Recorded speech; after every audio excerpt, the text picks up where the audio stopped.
The first time Ambassador Lisa Wren offered tea to an alien dignitary, the cup shattered in his hand, melting through his triple-layered exosuit and searing half his tendrils into mush. The diplomatic staff panicked.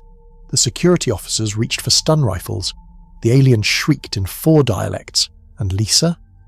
She smiled gently, bowed, and said, "Please, allow me to brew a less acidic blend." That's how Earth earned its reputation in the Galactic Concord. Dangerously polite. They called it human diplomacy. Smile. Offer tea. Then, if needed, deploy orbital cannons with precision-guided regret. Lisa Wren was the finest practitioner of this philosophy. She wore charm like armour and spoke in dulcet tones that could coax a confession from a rock. But she also had direct line access to an array of Earthfleet warships circling above most negotiation sites, just in case her charm failed and the rock started shooting back. This time, she was on Draxil Prime, seat of the Thurval Consular Triad, a planet the colour of infected bruises with an atmosphere that stank of burning rubber and salt. The Thurval were an old race, arthropodal, acidic, deeply traditional, and absurdly condescending toward younger species. Until now, they had refused all attempts at alliance, treating humanity as a curious but primitive anomaly. But then came the incident at the Eltherian Moor, a narrow corridor of space the Thurval claimed as sacred, and which Earthfleet had regrettably navigated through without permission during a high-speed pursuit of a pirate flotilla. In response, the Thurval declared a dekel, an ancient rite of dominance negotiation, which could result in peaceful treaty, or formal planetary siege. Hence Lisa's invitation. She arrived dressed in ceremonial Terran black, a quiet nod to mourning and humility. Her silver hair was braided in the traditional Earth diplomat's coil, part crown, part noose. Her boots were polished to a mirror sheen, and her palms carried the scent of jasmine and gunmetal. "Ambassador Wren of Earth," boomed the Thurval herald as she stepped into the Hall of Claws. 3 Thurval consoles towered at the far end of the chamber, each perched atop a lattice of living crystal, twitching in rhythm with the hall's resonant frequencies. To them, sound was status, and silence could be fatal. "I come in peace," Lisa said, bowing low. "Peace requires payment," rasped the first claw, a rust-coloured male with mandibles scarred from 5 previous dekel. "As does war," she replied smoothly. "I find peace more cost-effective." A whisper rippled through the chamber, not laughter but something close. "Speak your defence," hissed the second claw. "Earth violated our sacred route. You spilled acceleration wake across hallowed vacuum. You desecrated the path." "We pursued criminals," she said. "They had stolen Concord tech, including weapons capable of vaporizing a city block. We prioritized universal safety." "You prioritized your safety," snapped the third claw, iridescent and young. "You do not understand reverence." "Perhaps not," Lisa admitted, "but we understand offense, and how to remedy it." She gestured, and a small hovering tray floated forward, stopping just before the console's dais. Upon it rested a single porcelain pot, hand-painted, ancient. Steam curled from its spout. "I have brought tea." The room froze. The last time tea was served in a Thurval court, someone lost a thorax. "This blend is custom brewed," Lisa said. "Non-corrosive, infused with hydrosaline compounds, palatable to Thurval biology." The consuls hesitated. Slowly the first claw extended one segmented limb and took a delicate sip. He paused, blinked all 7 eyes. "This is agreeable," Lisa smiled. "There's more where that came from," the second claw spoke. "And if we refuse your treaty?" She held that smile. "Then I'll finish my tea." No one moved. Outside the chamber, in low planetary orbit, Earthfleet vessels adjusted position, quietly, precisely. Invisible to the naked eye, but very visible to Thurval orbital arrays. Lisa knew they'd noticed. It was part of the choreography. "I bring peace," she said, voice velvet-wrapped steel. "But I'm not afraid of its absence." "Your people are strange," muttered the third claw. "We are polite," she corrected, "which is not the same thing." A long silence followed. Then the first claw bowed his massive head. "Let us drink," he said, "and speak of peace." Lisa poured a fresh cup, handed it across with steady grace, and allowed herself the smallest flicker of satisfaction. Part 1 was complete. The tea had been offered.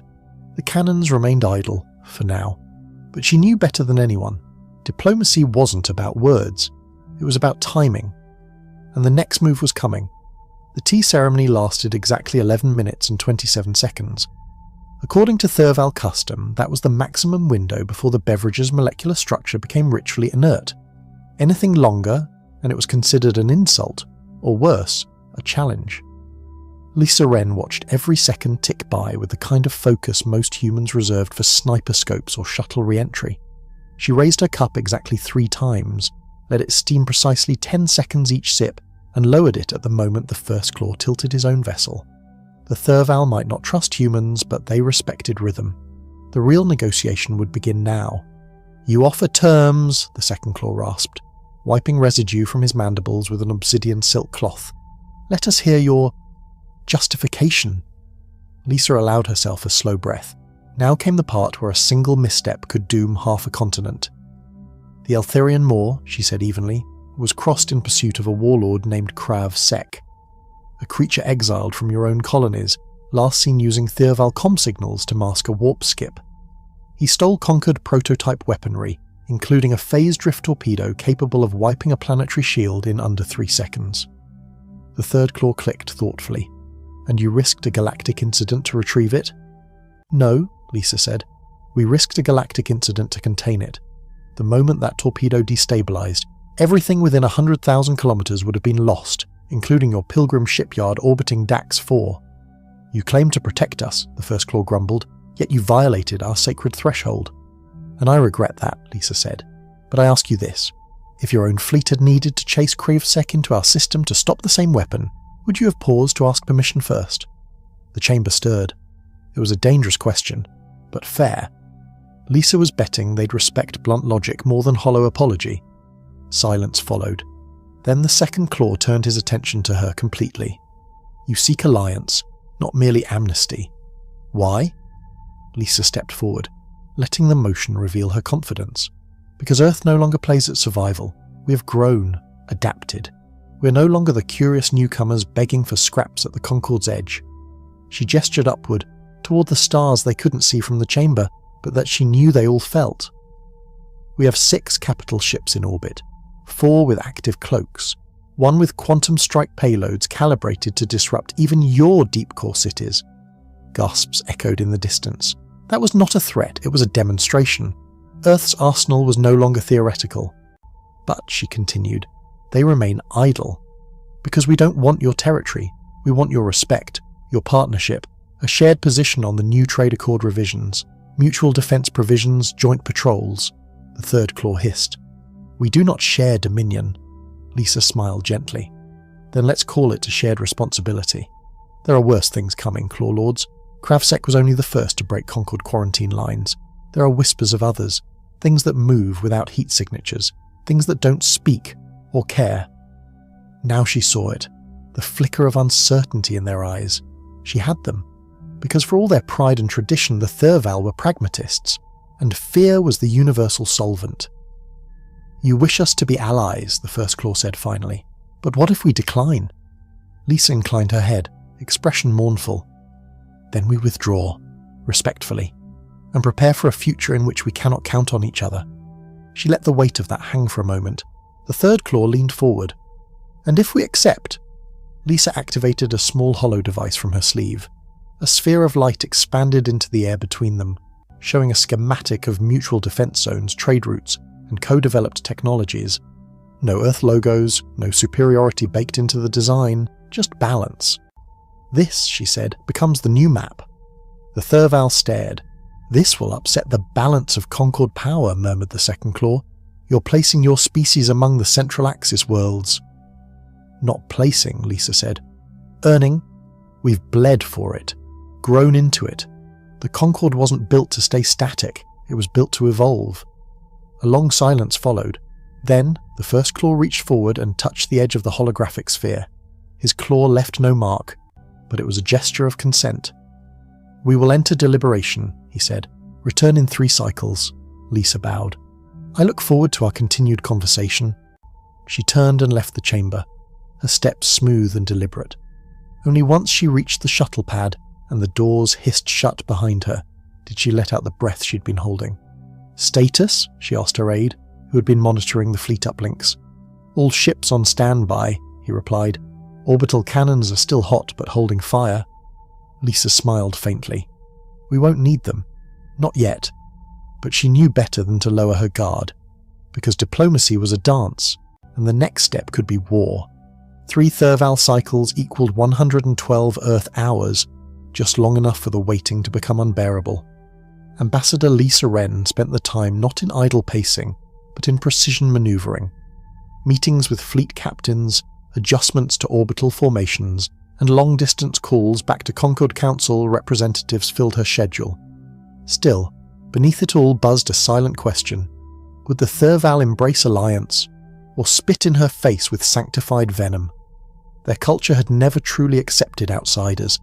Their reverence for hierarchy, ritual, and rigid order often made them predictable, but also dangerously inflexible. If they felt cornered, even by words alone, they were capable of lashing out with ancient, merciless force. The Dekel process wasn't just negotiation, it was a test. A ceremony of honour, power, and deception cloaked in civility. And someone was cheating. Lisa realised this on the second cycle. It began when Fleet Admiral Garan pinged her through a secure channel aboard the diplomatic cruiser Silver Accord. "We have a problem," he said, without preamble. "Sensor ghosts, edge of the orbital perimeter, something's cloaked, something big. Could be Thurval, could be Krav section, or worse." Lisa stiffened. "You're telling me the Thurval might have brought a stealth warship to the table?" "I'm telling you," Garan said. "They're not the only ones interested in this negotiation." She tapped her console, enlarging the data feed. Quantum shadows, faint signature traces, flickered like dust motes across the outer orbitals. Their pattern was erratic, deliberately masked. But Lisa saw the language beneath it. A stalking rhythm, the kind used by predators and spies. Kravsek's ilk, maybe, or a third party. "Maintain passive tracking," she said. "Alert me if they breach inner perimeter." "Already ahead of you," Garan replied. She closed the feed and stared out the viewport. Draxil Prime spun below her, a bruised orb covered in ritualized cities and barbed spires. Somewhere in those hallowed corridors the Thurval were deliberating, weighing the future of diplomacy, war, and everything in between. But now Lisa suspected something else. They weren't just negotiating, they were being pressured. By whom? And for what? She didn't wait for an invitation. The next morning she entered the Hall of Claws unannounced. It sent a ripple through the ceremonial staff. Unscheduled appearances were tantamount to social treason in Thurval protocol, but Lisa knew exactly how far she could bend the rules before they snapped. The first claw appeared, flanked by the second and third, all wearing the veils of unfinished deliberation. Their carapaces had been freshly inked with symbolic debate markers, each glyph representing a different line of disagreement. "Ambassador," the first claw said, "you violate our rhythm." "I adjust it," she replied smoothly, as any capable dance partner would. The second claw narrowed his eyes. "You presume too much." "I presume only enough to survive," she said, "as I suspect do you." She walked calmly to the centre of the chamber and tapped her wrist pad. A holographic projection flickered to life, showing the orbital sensor data Garan had gathered. The Predator's trail lit up across the starscape like an ember dancing through fog. "What is this?" the third claw asked. "Uninvited company," Lisa said. "Not ours. Possibly not yours."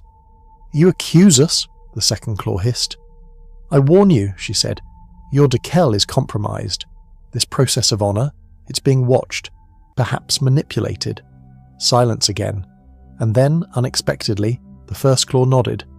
"We detected similar patterns," he admitted, "but we attributed it to your subterfuge." Lisa blinked. The fact that he admitted to internal surveillance meant things were worse than she thought. "There's a third player," she said. "Someone who doesn't want Earth and the Thurval to form an alliance. Someone who benefits if this ends in fire." The third claw chittered uneasily. "You believe Kravsek returned?" "I believe someone did, and they're hiding in your shadows." The chamber dimmed, a sign of serious consideration. Finally the first claw spoke. "We will reconvene in secret. No fanfare, no process, just truth." Lisa inclined her head. "That's the kind of diplomacy I understand." 2 hours later, aboard a neutral moon station in orbit, Lisa met the Thurval Triad again, this time without guards, staff, or pretense. They all stared at the same shared feed. It was worse than she imagined. The cloaked entity wasn't a ship, it was multiple, a series of modular hulls stitched together, wrapped in phase disruption fields. They weren't hiding, they were nesting. "Kravsek?" the second claw asked. "No," Lisa said grimly. "Not Krav. This is worse." The modular pattern matched no known fleet. Not human, not Thurval, not even conquered Black Ops. These were alien to the aliens. She turned to the Triad. This alliance isn't just smart anymore, it's necessary. The first claw gave her a look she hadn't seen before.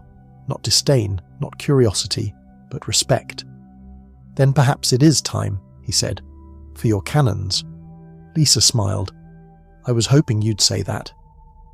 The calm before the storm lasted mere minutes. Lisa Wren stood on the bridge of the Silver Accord, her fingers lightly brushing the polished rail as she watched the black void beyond the station's reinforced glass. The modular vessels, cloaked shadows weaving like ghosts, held their position just beyond the outer orbital perimeter of Draxil Prime. They were silent, implacable, and utterly alien. "Status report," she ordered, voice steady but low. Lieutenant Corrin tapped his console. "We're detecting intermittent quantum emissions, non-standard signatures, likely communication bursts but scrambled and encrypted. We can't decrypt without risking detection." Lisa nodded. "That means we're dealing with an intelligence network far beyond Kravsek's ragtag fleet." "Correct, Ambassador. Our fleets are on full alert. The orbital cannons are primed and ready. The secondary batteries have shields raised. Earthfleet doctrine recommends preemptive action at the first hostile move." She allowed herself a brief smile. Politeness had its limits. The rules of human diplomacy might begin with tea and smiles, but they ended with tactical precision and overwhelming force. "Prepare the comm channel," she said. "I want a message sent to the cloaked vessels, clear and unambiguous." Corrin blinked, surprised. "You want to talk to them? After everything?" Lisa's eyes glinted. "We always talk first. That's how wars end before they start." Moments later, the communication array hummed to life, and a holographic projection appeared in the centre of the bridge. A simple, human silhouette, calm and collected, projected into the void like a lighthouse beacon. This was the message. "You are in violation of Galactic Concord Code. Identify yourselves and state your intentions. We come in peace, but will respond with overwhelming force to any aggression. Consider this your final warning." The silence that followed was absolute. Seconds felt like hours. Then the array flickered, static at first, then resolved into a voice both alien and eerily melodic, filtered through layers of encryption. "Your peace is a lie, human. Your cannons are but toys in the shadow of the real power. Withdraw or be unmade." The voice reverberated through the bridge, chilling and resolute. Lisa's jaw tightened. "Prepare for tactical response. Target the lead vessel's quantum emitters. Disable, don't destroy." A calm, mechanical hum rose from the ship's armaments. The massive orbital cannons powered up, casting long, deadly beams into the blackness, but Lisa held the order. "Stand down. Wait for my signal." Her mind raced. This was no mere pirate or rogue warlord. This was an advanced alien force, with capabilities unknown and motives unfathomable, yet they were threatening peace and testing humanity's resolve. "Activate secondary sensor sweep," she said. "Try to detect any hidden carriers or reinforcements." Lieutenant Corrin worked the controls. 2 more clusters detected beyond the perimeter, possibly command nodes or jump points. Lisa exhaled slowly. The message was clear. The hostiles had hidden depths. The Silver Accord and her fleet were outnumbered and outmatched in stealth and subterfuge. She turned to her tactical officers. "Prepare countermeasures. Deploy drone swarms equipped with EM pulse arrays and nano-disruptors. Target the cloaked vessel's hull interfaces." "Drone swarms ready," reported Commander Jalil, her second-in-command. "Launching in 30 seconds." Lisa nodded, eyes sharp. "Deploy the first volley," she commanded.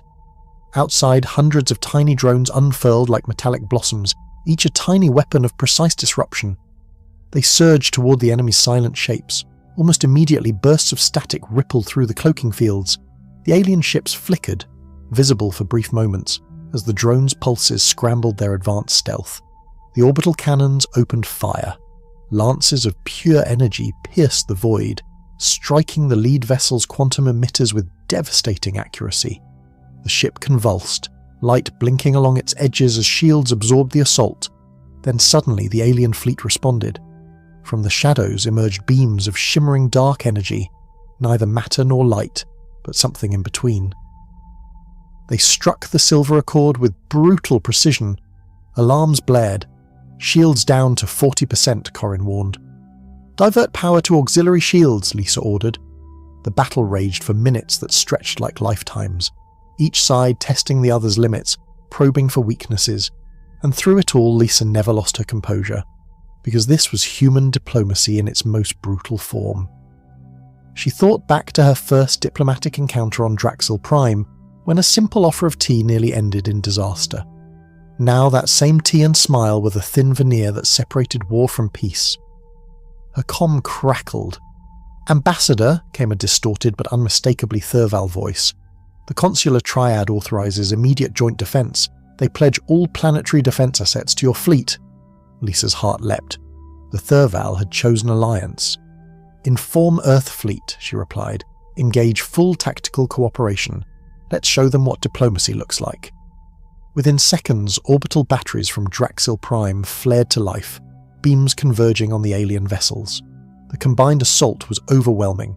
The mysterious enemy fleet faltered, cloaking devices destabilizing, and slowly, reluctantly began to retreat, vanishing into the depths of uncharted space. As silence reclaimed the void, Lisa allowed herself a breath of relief. "Prepare damage reports," she said, "and ready the ceremonial chamber. We have a treaty to finalize." Her aide approached quietly. "Ambassador," he said, "do you think they'll come back?" Lisa smiled, sharp and knowing. "Of course they will. But now, they know we don't negotiate with guns, or without them." She turned back to the stars, calm and unyielding. Human diplomacy wasn't just about smiling and tea. It was about showing the universe that beneath the courtesy lived a force unbreakable and willing to act when words failed. The Hall of Claws had never felt so heavy. After the battle, after the alliance had been sealed by fire and fear, the ancient chamber echoed with quiet footsteps and whispered calculations. The Triad's great crystal seats, now flickering with the residual hum of Earthfleet's quantum scanners, stood as silent witnesses to a new era.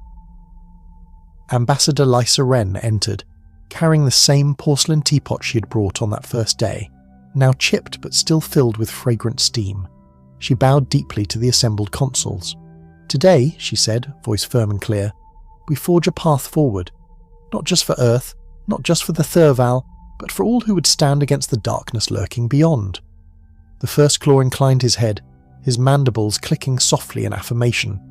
"We acknowledge your valor and your pragmatism," he said. "You have proven that human diplomacy is unusual, yet effective." The Second Claw added, "Your guns and your tea together form a bond we cannot ignore." A rare, almost amused flicker crossed the Third Claw's iridescent eyes. "It is fitting," he said, "that the fiercest warriors are also the most courteous. We accept your terms." Lisa smiled, feeling the weight of centuries settle lightly on her shoulders. The treaty was simple yet revolutionary. Mutual defense, technology exchange, joint patrol of key systems, and a seat for Earth in the Council's inner deliberations. It was a declaration that humanity had arrived, not as subjects to be tolerated, but as sovereign partners to be reckoned with. Outside the chamber, the stars of Draxil Prime twinkled with renewed hope. Later, aboard the Silver Accord, Lisa allowed herself a rare moment of reflection. The battle had been brutal, but necessary. The threat had been real. And yet, it was the combination of words and weapons, of diplomacy backed by readiness, that had secured victory. "Ambassador," Captain Jalil said, entering the command room, "reports indicate that the retreating vessels carry technology unlike anything catalogued in the Concord databases." Lisa nodded. "Which means we must prepare. Peace today doesn't guarantee peace tomorrow." Jalil paused. "Are you worried?" "Not worried," Lisa corrected. Prepared. That's the difference." She turned to gaze out the viewport where Draxil's twin moons circled serenely. "I think the universe is learning something important about humanity," she said softly. "We are polite, we are curious, we are capable of kindness, but when pushed, we fight like no one else." Jalil smiled. "That's a legacy worth building." In the days that followed, Earth and the Thurval worked closely to dismantle lingering threats in the region. Joint patrols swept corridors for remaining hostile forces, while scientists collaborated on reverse engineering captured alien tech. Lisa found herself attending numerous meetings, some tedious, others exhilarating. But all were threads weaving a new tapestry, one where humanity and the ancient races of the galaxy could stand united. And yet, beneath the surface, Lisa knew the delicate dance of diplomacy never ended. Alliances shifted like stars, and enemies lurked in unexpected places. Still, as she prepared to return to Earth, she carried a quiet confidence. Because humanity had mastered something fundamental, the ability to blend kindness with strength, smiles with steel, tea with cannons. Back on Earth, a ceremony awaited her. The Galactic Council had convened to formally recognize Earth's new status. Crowds gathered in city squares, holographic broadcast aired the treaty signing live, and leaders from countless species offered congratulations. Lisa stood at the podium, the weight of history pressing gently upon her. She began with words familiar to anyone who had ever faced impossible odds. "We didn't just survive the invasion. We adapted. We learned. We grew. And we claimed our place, not by brute force alone, but by holding the universe to its highest standards, even when it seemed impossible." She paused, then smiled. "Sometimes diplomacy is a cup of tea, sometimes it's a hail of orbital cannons, and sometimes it's both." The crowd erupted in applause. She looked up at the stars, feeling the pulse of countless worlds. The future was uncertain, but one thing was clear. Humanity had stepped onto the galactic stage, not as victims, but as architects of destiny. And they were ready.